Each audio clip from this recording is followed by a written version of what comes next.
Hello, and welcome to the very first episode of the Unscripted Goblin. My name is Gabriel Galway, and this is the Ugly Goblin. I'm not gonna have a script for this episode, it's just me picking and choosing different topics and just giving my opinions on them and see if people like that. So we'll see how we go. I apologize for like the occasional flickering you might see. I've been working with my camera for ages as well. I can't get this sorted. But anyway, Stern Hutes says that I like your feat trees and I love giving players cool feats, items, rewards, moving towards power gaming. But how do you design monsters and encounters that are equally challenging? So, and again as well, Wake64 also asks, how do you run high level play with all these crazy abilities you're introducing? Asking for a friend.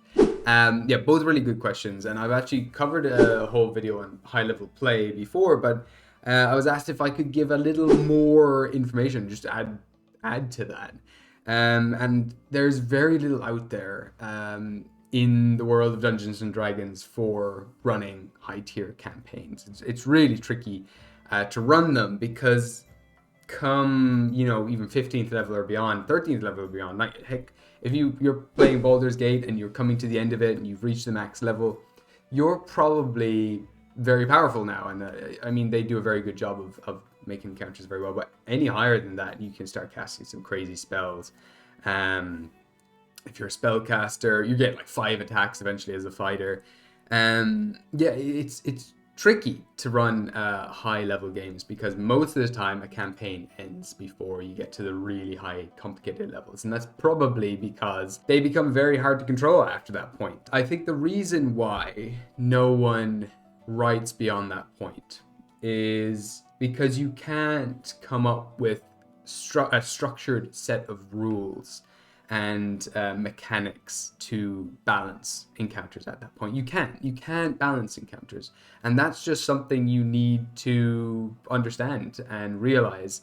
The game becomes really complicated. The players can do so many things. They can change and manipulate the world in any way they choose. Putting rules and restrictions on that and trying to tie that down and try to steer people on a particular path is nearly impossible to do. It's really tricky.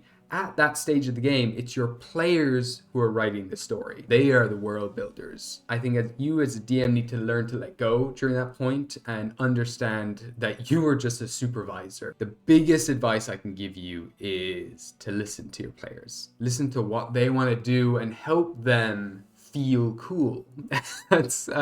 I think that's the biggest thing you can do. So in one of my games that I run, there's a group called the Yeeters. They were about level 13 when they came to the city of Svartfheim, which specializes in the construction of magical weapons. Everyone in that town is like well ahead of the curve in terms of technology and production. This is where they make war forges, for example. This is where they would make like Thor's hammer in Norse mythology.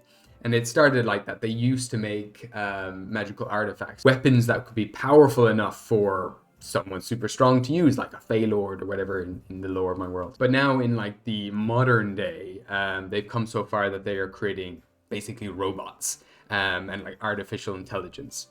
And that is primarily due to a being known as the Masterpiece. So it's a like silvery liquid that looks like mercury. And in this town, if you are a brilliant mind and you've created like many masterpieces in your time, it is seen as an honor to have your mind uploaded essentially to the masterpiece. So basically when you pass away, they ask if they can salvage your mind and your soul and everything else and make it a part of the masterpiece. So the masterpiece is this collection of every mastermind that has existed in this city for hundreds of years.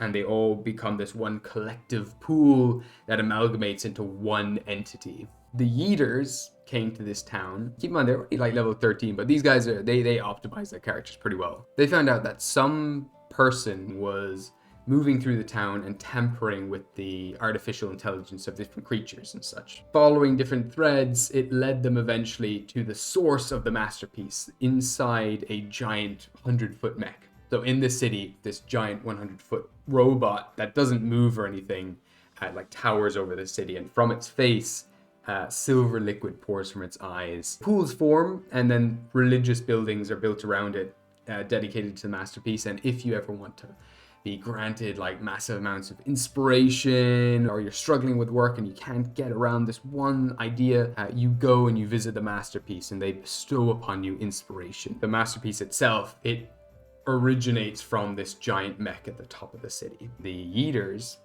following different sources, found that someone was tampering with the source, and that was messing up all the robots. They got in, they had to fight the masterpiece and the like robots it threw at them. And then they managed to like calm it and save the day. And so then afterwards I was like, so what do you want to do now that you've, saved the masterpiece, you've controlled it and everything else? And they're like, hey, we want to take the entire robot and just start walking off with it. And they did that. They succeeded in like a bunch of checks. One of the players was an artificer, and they just hijacked this entire city's god and are now running through Jotunheim, this mountainous realm of snow and ice, in a giant mech. And that's where we left the game for a long time. And I was like, well, they've done it. It doesn't get better than this. And when you give a party like power like that, it does become very difficult to think like, oh, how am I going to challenge them now? And I've thought about it, and they are going to go fight this giant of giants called the Winter King. He is this giant among ice giants, really, really big dude. And so there could be a really cool kaiju battle there where they fight the giant in their mech. But very easily, I think instinctively as a DM, most people will want to take that away from their players. But the thing is, when you put something into the world, when you give your players something, you can't take it away again. You can't punish them for utilizing that. For me, it's just a moving building. I look at it like that. I look at it like, okay, it's just a moving building. Other people can get in there. The players got in there, so can other people. And so they can just fight inside the mech as well. So that's not a big problem.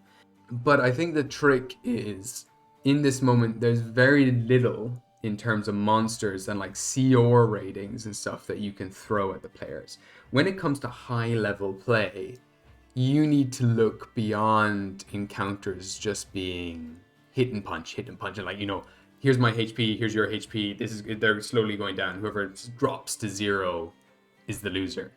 Encounters need to be much more complicated at this stage. And I don't mean that like they don't have to be like mechanically more complicated.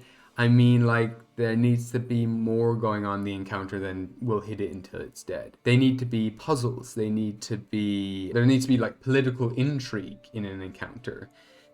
If I do this, then there's this consequence for it. One example of how you can turn a CR monster with, I think it has a CR of like 1/2. The Shadow is a great monster.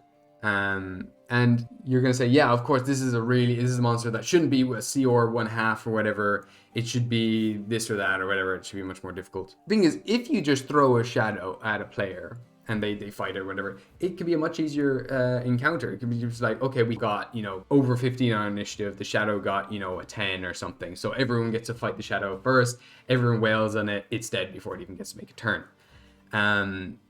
When you roll for initiative, everything relies on mechanics all of a sudden. Everything relies on, it's your turn next, and it's your turn. You start to think tactically, and I think most of the time the game pace slows down. I've noticed it time and time again. We have like an amazing role play moment where everyone's riffing off each other. There's this beautiful political intrigue happening. Brilliant example of this is another party of mine, the PB Rebellion, recently had to approach the king of a city called Rimgroff. There's so many players tied to this guy. One of the players has been accused of being a deserter as well. Once at the very start of this campaign, everyone was teleported away from wherever they were in the world. It's been 2.5 years since this player has returned to the kingdom. So he's been treated as a deserter. There's wanted signs up for his arrest everywhere in the kingdom, in the region of Jotunheim. He's been hunted down. Another player, during a time skip we had, actually started working there as a knight and was sent on a patrol and lost about 20 soldiers on this one mission. Failed to bring back any of the bodies, didn't follow any kind of typical protocol, and so is now returning to break this news to the king. All the party is also looking for help from this king. Help, like they want their army to go fight another big bad. They've got a lot of information they want to bestow on the king as well, and they want to make amends. There was a lot of weight to this scene. This king is known for being very cold and calculating, and he doesn't really say much. He rules with an iron fist. He's very cold and calculating, but deep down, he is a good person. This scene went on for about 2 hours, and I barely said anything. It was hilarious because by saying nothing, the players just started to fold and buckle and break, and they started to like gush all this information, then realized like, oh, that's inappropriate to be doing this in front of all these soldiers all around. Like they knew if they stepped out of line a little bit, there are hundreds of soldiers all around that could just like take him out. And so the encounter wasn't a combat encounter. They knew if they failed this political encounter, there could be dire consequences. They could be imprisoned, they could be shot down. One of the players' life was on the line, who was, because he's a deserter, he would have typically been sentenced to death. They were kind of battling against themselves. Like, some players didn't know how to act in a political situation like this. Others did and were trying to battle with their own fellow players to like calm them down and like, but also come across as refined, like not look like they're just shutting someone up in front of the king, because they had to do this all very tactically. And it was amazing. It was such a tense scene, and not a single weapon was drawn, not a single spell was slung. These moments can be really fun, and you could replace that. Party was level 16 now. They have incredible spells at this stage. They could wipe the floor with a lot of these soldiers. These players also have a lot of the skill trees that I have used in these videos. They are running their own kind of skill tree, so they're much stronger than a typical level 16 player. But put a level 20 player, put any other player in that situation that knows they could probably decimate this place if they want, but they need something from the king. And so now they just have to use their words and their wit. And that's all they've got. It's all down to roleplay. And that's where like really obscure spells like Gift of Gab can be really brilliant in these moments. Like spells you would never typically use, you're pulling out now to like use in this situation. But then you have to be clever with certain spells because some of them have verbal components. You have to make, stealth checks to like murmur the spell under your breath. Political moments are one example, but another example is I have a level 2 party, and they are in a very old temple in this floating city in the sky. At one stage, to get through a series of doors, there are these giant cranks they have to turn at the same time. And one crank is located at the other side of a library. And so there's a sign initially when they come in that says library, and they go up a set of stairs, so they can't see. There's an incline up into the library, so they can't see what's above until they get to the top of the stairs. One of the players makes their way up. They're very aware that there's traps and everything in this place, so they're like, okay, we gotta be careful. So I asked them specifically, how are you going up the stairs here? And they're like, oh no, there's gonna be a trap. We're gonna step on a tile and it's gonna explode. So he says, yeah, I want to be walking up very, very carefully. Make sure I don't trigger any traps. So I was like, cool, give me a stealth check. He's like, okay, cool. Makes his way up. He rolled a natural 1. And I said he got all the way up to the top of the stairs. And he slipped on a loose tile, and it went all the way down the stairs and smashed at the bottom. And he's like, oh no. And I said, you turn around. After looking down at the tile, you turn back to where you were going, and there is this spectral figure right in front of you, completely made of shadow. They have a golden mask in front of their face, and from the shadows, this one skeletal hand emerges. It just says, shh. they ended up taking some necrotic damage. They went down to very low, actually. They took quite a lot of necrotic damage. I rolled really high on the dice. They went down to 1 HP, and their strength score was reduced by 3. I was using a shadow here, which is a CR 1.5. The party of 4 are all level 2. A reasonable encounter, if you're using the classic way to use the CR table, a classic way to make that encounter somewhat of a decent challenge is to have 4 shadows and they fight them. In this situation, I just had 1 shadow. If you've got players who know monsters really well, just describe them a little differently, and all of a sudden it feels like a totally alien creature to them. And they didn't want to attack them because, drawing a weapon, anything like that would cause more sound. And they're like, okay, I'll be very quiet. Other players started to join them, and also I got to make stealth checks. Another one failed, and the shadow appeared behind them all of a sudden. Asked them to shh, and they took damage. That player went down. They had been through a lot already at this stage. They were pretty weak, so that player went unconscious.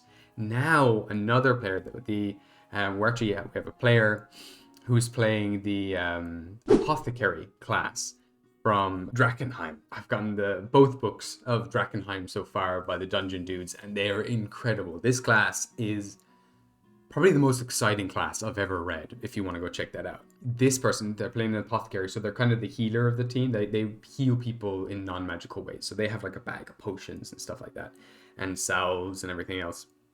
So they have to move through that bag now to find the right equipment that they need to stabilize their friend. So I got to make a stealth check. And me as a DM, I've never felt more tense in a situation like this. They were only moving through a bag to find a potion that they could give to the player, or like a salve or BAM and bandages. But if they didn't do it quietly, they might have gone down too, and now 2 people are dying and there's no way to heal them. It was really fun, and no initiative was rolled. And I think if initiative was rolled in this situation, everything would have come to a halt. Everything would have slowed down and be like, okay, it's your turn, what do you do? Well, I can't really do anything. I maybe move 20 feet. Okay, give me a stealth check. And it's like, it becomes so mechanical. But when you're using theater of the mind, all of a sudden, without initiative as an obstacle, it became so much more interesting. It's just, if they fail the stealth check doing a particular thing that is probably going to be noisy, that's if they get hit with an attack. And they could, if they wanted to make this an initiative fight, they could start fighting this thing. But because of the way I described them and everything, they didn't know like how much health this thing has. They don't know if it's attackable. And even if they wanted to sneak past them, I asked the players later, like, you could have sneaked past them or whatever. Would you have been interested in trying to do that? They're like, but there's a giant crank at the other end. Like, if we didn't deal with this librarian now, we can't get to the next part of this dungeon. And so we had a beautiful moment as well, where one of my players playing the Witch class, which is being created by the gang from Worlds Beyond Number, Brennan Lee Mulligan, Eric Ishihi, Abria Eingar, and Lou Wilson. Like, amazing cast. They're all so incredible. And they have made a Witch class, and I've been waiting for it to like see the stats of it on their Patreon for ages, and they finally released it, and it's amazing. It's beautiful. One of my players is playing Witch. And we finally have this class now to replace the other class we were using. And we were looking through it, and she said, well, my witch is kind of more spiritual orientated, and I was wondering if I can carry that on to this character. I want to deal more with spirits and everything. So none of the subclasses really fit that for them. So I made up a subclass for them as well. And I can put that in the link to this description. If you have the witch class, you can go check out the subclass I made. It's called Coven of the Spirit. And I'm pretty proud of it. I wrote it up in about 2 hours. Just the evening before our game, I was like, okay, let's do this. And I looked through the class and like how they structured every subclass. And like, okay, they have this at this level, this at this level typically for this. And so I pieced something together. It was really fun. But they have an ability where they can help the dead pass on. If you can speak with an undead creature for 10 minutes, you can make a persuasion check, and the DC for that is 10 plus the CR level of the creature, and you can help them move on, pass on. So it's not like super broken. It's not like something you can always do. If you're in the heat of combat, you're not going to be able to talk to someone for 10 minutes. But in this situation, it was perfect. But the key was they had to talk with the spirit for 10 minutes. They would have to make noise. That then became a puzzle all on its own. Like, they had to find a way to speak with the spirit. They're on like 1 health. They got healed by the healer. Luckily they got beat, like they succeeded on their stealth check. But now they had to go up, weak, bleeding. They had to climb the stairs, and they had to go and talk with the spirit. They ended up having to do like a performance piece, and that failed. And I wanted, in this moment, it's like you want the player to be able to use the abilities they have. And so this is a library that not only had, it was from this pinnacle of magic back in the day. It was like this whole temple that they were in was constructed ages past, when there was like this renaissance of magic and everything. So a lot of the books that were here were destroyed. The only things that existed here were magical scrolls. And from here, actually, Planescape, I've been reading. It's amazing, by the way. I should do a whole video where I talk about this, because actually, like, I'm not huge on like D&D modules or anything, but Planescape is beautiful. I got this as a Christmas present, and they've done such a good job here. But here in the in Sigil and the Outlands, they have a magic item called a sensory stone. Let me see if I can find the page here. Yeah, sensory stone right here. It's a wondrous item. Very simple item. But the idea is that you can upload an experience to this stone, and someone else who touches that stone can experience the experience that you just felt. In the lore of my world, soldiers use them to train, kind of like in simulations. So like, veteran soldiers go into very difficult situations where like their life is on the line, and they record it. A newbie soldier can touch one of these sensory stones and experience everything that soldier experienced, so they understand what to do in that situation, even when adrenaline and fear and everything are acting against you. So that's one fun use. But what I thought here is like, why not have these sensory stones in the library too? And so they didn't succeed in their performance, but they did manage to communicate to the spirit that they want to help them. The spirit grabbed a sensory stone, and then the pair of them had this beautiful roleplay moment where they described their feelings and emotions and what they're both thinking. And they basically said, look, I can help you move on. We can look after this library and its contents for you. And they succeeded, and their check was only a DC 10, but they moved on and gave all of its contents to the players to look after. If the players will do that, I don't know, but they managed to persuade them that they will look after it. So that's another example of like how you can run an encounter without rolling initiative.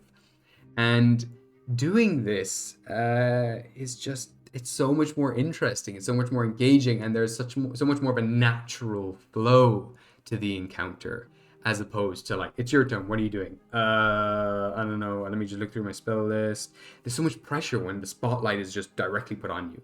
But when people can hop in and out, when there's not the structure of initiative, and I mean, initiative has its place, and it works really well for raw combat.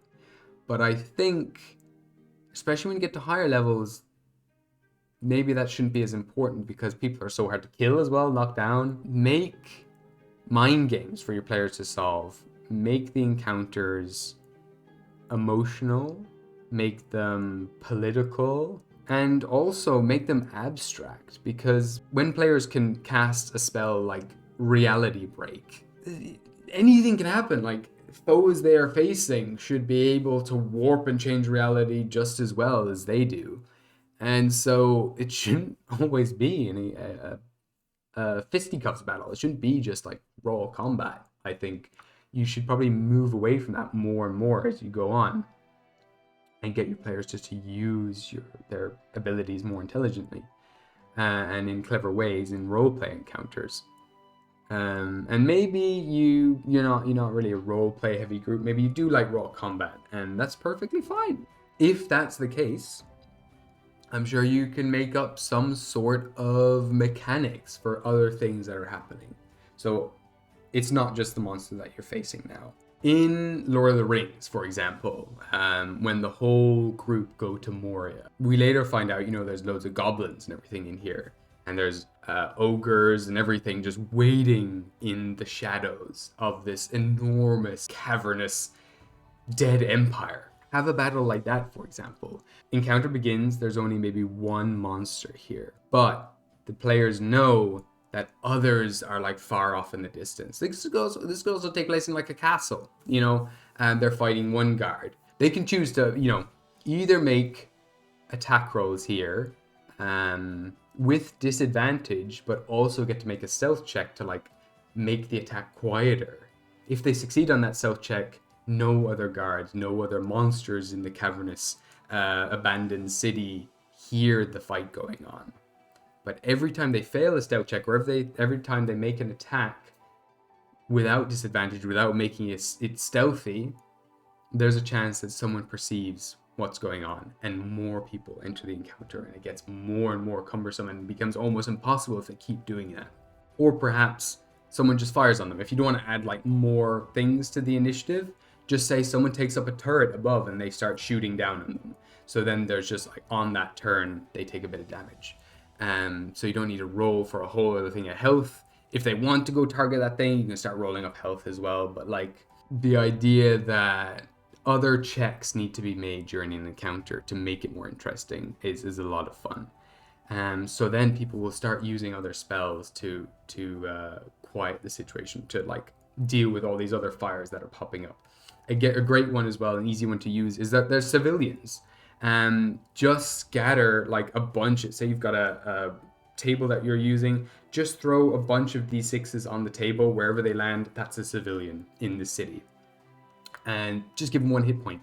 If they get caught in an explosion, if they get hit by an attack, they're dead, they're gone. And maybe reward the players if they're very mechanical heavy. I did this once where there was pools of people that needed to evacuate the city before it all burnt down and collapsed and got destroyed. There was also a bunch of children who were being killed by a demon just for the shits and giggles because he's evil. For every point of interest that they saved, they would get an additional reward come the end of that encounter. I rewarded some people with like, you know, extra magical items, more gold that they would get. At that time, I think I gave people like extra levels as well, like if they did certain things. Because it was they would be pushing themselves to the limit to not only defeat this creature, but also like save people as well. So now everyone was destroyed by the end of it. So that's another fun way to just make encounters more difficult for your players. Give them more obstacles than just the guy in front of them that they need to hit and kill. But I think also the biggest threat, at least from my experience, that players will experience at high level is themselves and their political differences, like their disagreements as to where they should go. Like ego grows with power, and I think people become more like polarized as they continue to level up. Maybe I'm wrong there. But I find it very interesting. Like my players have become more and more godlike as they've reached like level 20 and beyond in one of my games. And the hardest thing they face is, number one, dealing with the consequences of their own actions. One of them accidentally caused an epidemic. I think one of them had this like god virus in them, and to calm themselves down without thinking, they just went to a brothel. This player was a robot and they just wanted to feel things.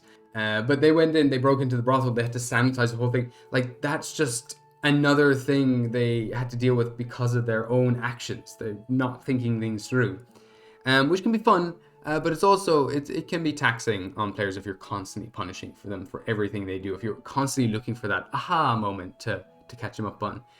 Another thing, though, that I think really is difficult for players is just making a decision collectively.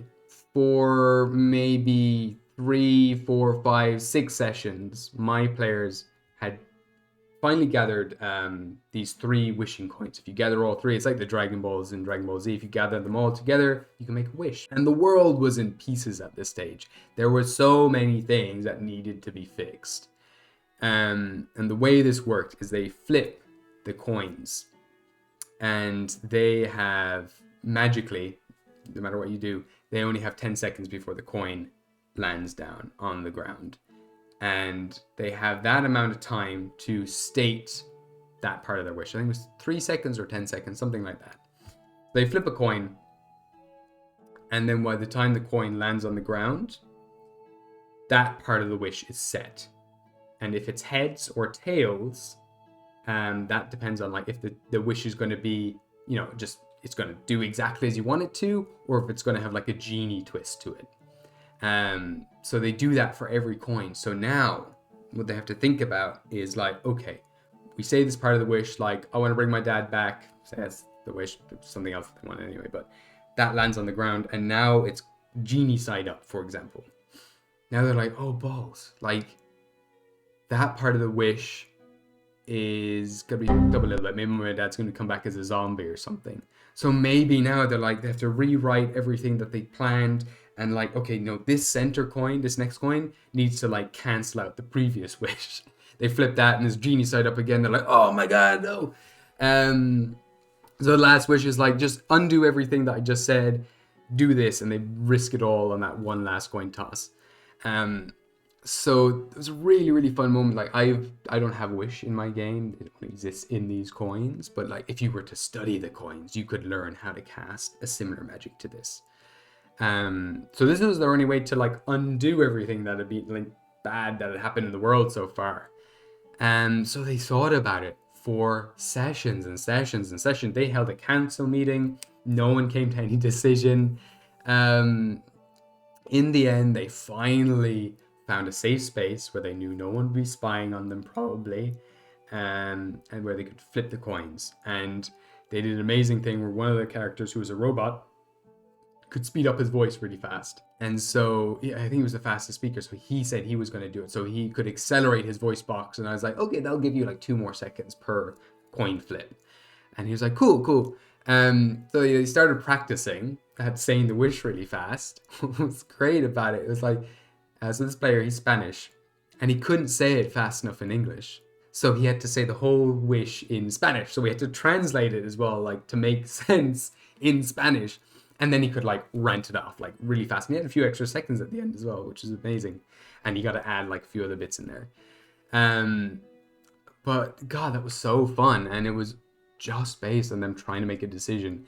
And one of you out there, I think it was Ike the Architect, asked me to hear my unfiltered advice on balancing player personalities to keep everyone at the table happy. One thing I've learned, which really helps, is, everyone comes together when there's a common enemy. So that's one thing. But on the other side of that, I think when people have conflicting personalities, that's like the best part of D&D, is that the inner conflicts within the party. So long as the players aren't taking anything to heart and understand that, like, okay, I want to explore this with my character, and I've talked with the other players, like, I also want to explore this, but they're going to clash. That's so cool. That's how you make a good story. Every story needs conflict. And if it's in the party, that's even better. That's how you grow. And that's up to the players now to figure out how each of their influences are going to rub off on each other and how they're going to grow from that. Best example, if you want to see a great example, start listening to Worlds Beyond Number, The Wizard, the Witch, and the Wild One. It's on Spotify. It's totally free on Spotify, so go check it out. And in particular, observe Abria's character and Erica Ishii's character. Erica plays a wizard from a citadel, so they're very much like a child from the Empire. They have very strict ways of doing things, but they can do amazing things and they can bend the laws a little bit to like favor them. Erica is playing a witch, who is someone who just like brings in someone to their house where everyone is on the same level in their eyes. They sit people down and they just have a cup of tea with them and they discuss their problems. And that's how she approaches things. And she also like really dives deep into philosophical things with people. Whereas Abria wants to just be like, kind of keep away from that. We have to keep things like more professional. and they clash in beautiful ways, but you can see both players are having a blast role-playing that. And they're both playing very flawed characters too. They are both very flawed in their own ways. Yes, both have great points, and sometimes it kind of looks like, one of the players is making more sense than the other, but then come the next episode, that's flipped on its head, and you realize, well, actually, they're not perfect in what they're saying. It's an amazing depiction of how to role play conflicting characters. I would embrace it more than anything, and just make sure everyone has their time in the sun and everyone respects the other players. Everyone gives their other characters a time to shine. Talk with your players and have them try to find out something that also makes them listen to and find the other opposing player bearable in some way. Like if it's just very hard, like no's all the time and they're constantly shutting them down, you're not going to go anywhere with that, and that's really difficult. So ask your player to find something in that other player that they disagree with that they can latch on to, some sort of thing. It could be like a friendship. It could be, okay, we're childhood friends, so we'll try to listen to you as best I can. Maybe they have a bit of an open mind. Maybe they think they're wrong a little bit, and maybe they want to hear out the other player. Or maybe it's just something like, listen, okay, we got to work together, so I'll just listen to what you have to say, because if we don't get past this obstacle, the big bad's going to kill us. Or it's like, oh, you owe me money, or you owe me money? There's money involved or something, and they're like, okay, cool. I'll do whatever you want, and I'll listen to whatever you have to say. I don't agree with it, but if I'm getting paid in the end of the day, that's all that matters. So that's kind of how I would approach it. Just find a niche, a foothold that your player can have so they can bear the other character. So they're not going to shut them down every time. They're going to listen to them as well and respect them to some extent. But sometimes there are moments where there will be outbursts maybe in your party. They want to fight each other. And obviously, PvP should be avoided as much as you can. And again, like the Architect, you asked me ages back on Patreon to try to cover a topic on PvP. This is actually what sparked the Unscripted Goblin, was that talk. I was like, that would fit best into a series where I can just rant on about stuff. So I think I'll probably have to cover it a little later and go in a little more depth on it later, if that's something you're interested in. Let me know in the comments as well, what you want me to cover in the future on this Unscripted Goblin, if this is something you enjoy, and if there are particular things you want me to go like in deep and into detail about. I haven't been able to cover even half the amount of stuff you've asked, but I will try to pick and choose juicy topics in the comments, and I'll try to cover those next time, if this is something you enjoy. But in regards to PvP, what I will say is, if it's unavoidable, one thing you need to let your players know is, if you draw a knife on someone, you attack someone with a knife, in reality, if you go and stab someone, they're probably gonna die. If you stab someone, you mentally have the intent to kill them. So I think your players need to know that, because a few of my players who are quite new to the game, I don't think that mentally clicked for them. And I tried to say to them a few times, like, if you go stab them, like, you're gonna kill them. And we had to stop the game and take a break from it, because I don't think they understood the intention of drawing a knife on someone and stabbing them. Mechanically, it's like it's a D4 plus your dex or whatever, or your strength, and it's like, but they have like 50 billion health or whatever. Like, we're level 10, that person's got, and they can take it. And it's like, well, that's not the point though. Theoretically, I think in D&D, if someone's asleep and you just stab them in the throat, they'll die. It doesn't matter how much health they have. You've got a coup de grace on them, and they're dead. And so in that moment, I don't think people understand that sometimes with PvP. You draw a weapon on someone, you cast a spell on someone. If you cast a spell on someone, You can't even do non-lethal damage with a spell. You can't even say that. That's not even in the rules.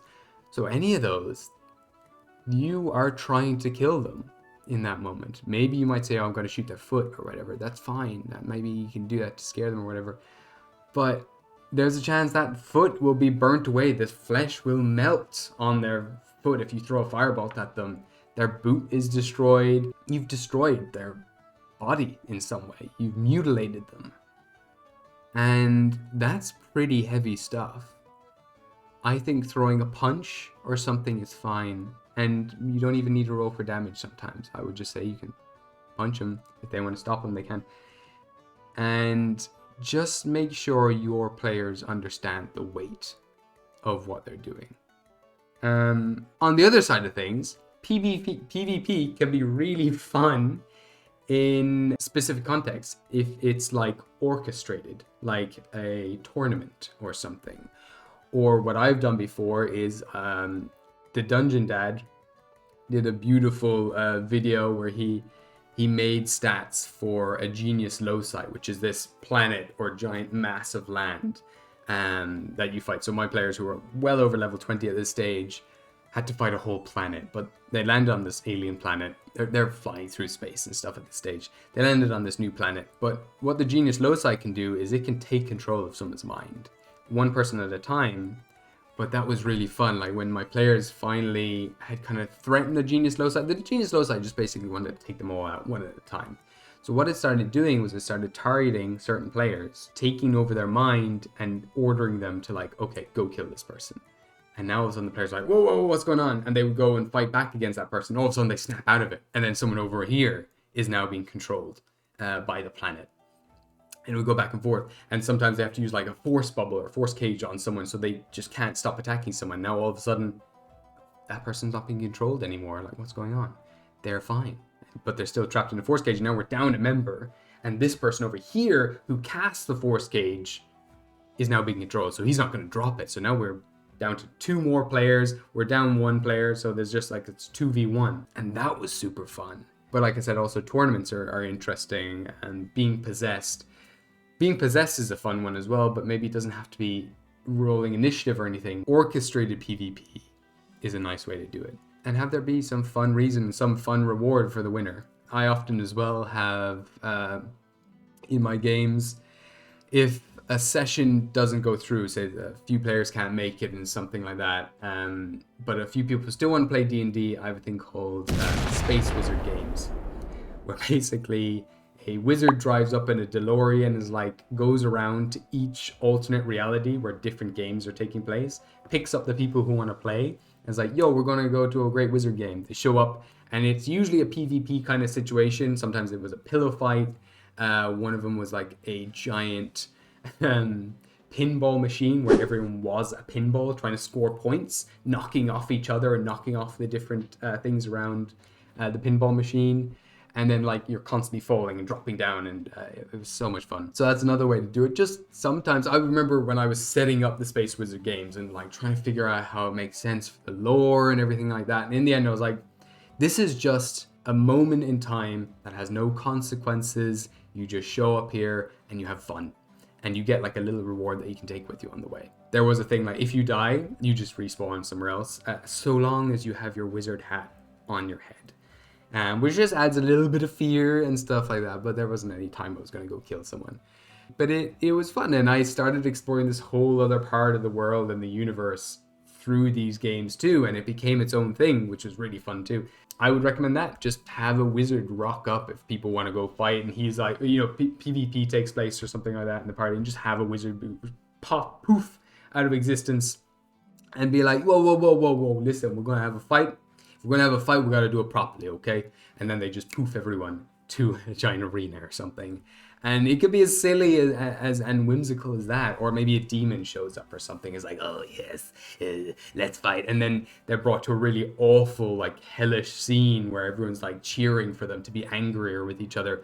And now, in a way, you're indirectly, like, discouraging that violence. They're seeing, like, how nasty this violence is. And all of a sudden, like, they don't want to fight.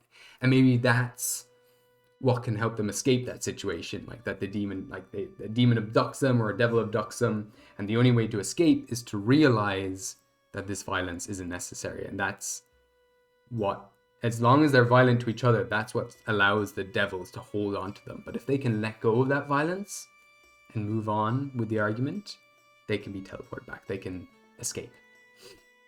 But that's me. I've been speaking here for about an hour, so I think that's probably enough. I have a lot of editing to do.